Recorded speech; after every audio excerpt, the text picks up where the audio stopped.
ಆ ದಿನವೂ ಹಾಗೆ ಶುರುವಾಯಿತು. ಬೆಳಿಗ್ಗೆ ಕಣ್ಣು ತೆರೆದ ಕ್ಷಣದಿಂದಲೇ ಮನಸ್ಸು ಯಾರನ್ನೋ ಹುಡುಕುತ್ತಿತ್ತು. ಫೋನು ತೆರೆದೆ, ಯಾವ ಮೆಸೇಜ್ ಇಲ್ಲ. ಸ್ಟೇಟಸ್ ನೋಡಿದೆ, ಹೊಸದಾಗಿ ಏನೂ ಇರಲಿಲ್ಲ. ಆದರೂ ಗೊತ್ತಿಲ್ಲ, ಯಾಕೋ ಇವತ್ತು ಮಾತಾಡ್ತಾರೆ ಅನ್ನೋ ಚಿಕ್ಕ ನಂಬಿಕೆ ಮನಸ್ಸಿನ ಒಂದು ಮೂಲೆ ಹಿಡ್ಕೊಂಡೇ ಇತ್ತು.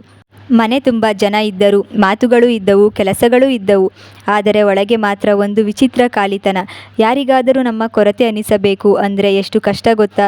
ನಾವು ದಿನಪೂರ್ತಿ ಒಬ್ಬರ ಬಗ್ಗೆ ಯೋಚಿಸ್ತೀವಿ, ಆದರೆ ಅವರ ದಿನದಲ್ಲಿ ನಮ್ಮ ನೆನಪಿಗೆ ಜಾಗ ಇರೋದಿಲ್ಲ. ಕಿಟಕಿಯ ಹತ್ತಿರ ಕೂತು ಪುಸ್ತಕ ತೆರೆದರೂ ಅಕ್ಷರಗಳು ಕಣ್ಣಿಗೆ ಬಿದ್ದವು, ಮನಸ್ಸಿಗೆ ಅಲ್ಲ.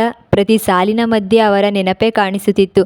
ಕೆಲವರು ಜೀವನಕ್ಕೆ ಬರುತ್ತಾರೆ, ಅಭ್ಯಾಸ ಆಗಿಬಿಡ್ತಾರೆ, ನಂತರ ದೂರ ಆದರೂ ಅವರ ನೆನಪು ಮಾತ್ರ ಪ್ರತಿದಿನ ನಮ್ಮ ಜೊತೆ ಊಟ ಮಾಡುತ್ತೆ, ನಿದ್ರೆ ಮಾಡುತ್ತೆ, ಮಾತಾಡುತ್ತೆ. ಮೌನದಲ್ಲೂ ಮಾತಾಡುವ ಸೌಂದರ್ಯವೇ ಪ್ರೇಮ.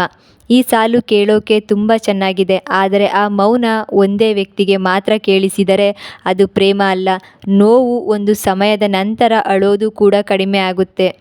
ಯಾಕಂದರೆ ಕಣ್ಣೀರಿಗೂ ಬೇಸರ ಆಗಿಬಿಡುತ್ತೆ. ಹೊರಗೆ ನಗು ಇರುತ್ತೆ, ಒಳಗೆ ಮಾತ್ರ ಸಾವಿರ ಪ್ರಶ್ನೆಗಳು.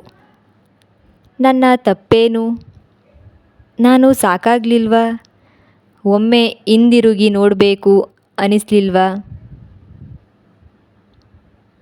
ರಾತ್ರಿ ಜಾಸ್ತಿ ಆದಷ್ಟು ನೆನಪುಗಳಿಗೂ ಧೈರ್ಯ ಜಾಸ್ತಿ ಆಗುತ್ತೆ. ಎಲ್ಲರೂ ಮಲಗಿದ ಮೇಲೆ ಮಾತ್ರ ಮನಸ್ಸು ನಿಜವಾಗಿ ಮಾತನಾಡುತ್ತೆ. ಹಾಸಿಗೆ ಒಂದು ಕಡೆ ಮಲಗಿ ಮೇಲ್ಛಾವಣಿ ನೋಡ್ತಾ ಇದ್ದಾಗ ಕೆಲವರ ಕೊರತೆ ಶಬ್ದ ಮಾಡೋದಿಲ್ಲ, ಆದರೆ ಉಸಿರಿನೊಳಗೆ ಇರುತ್ತೆ.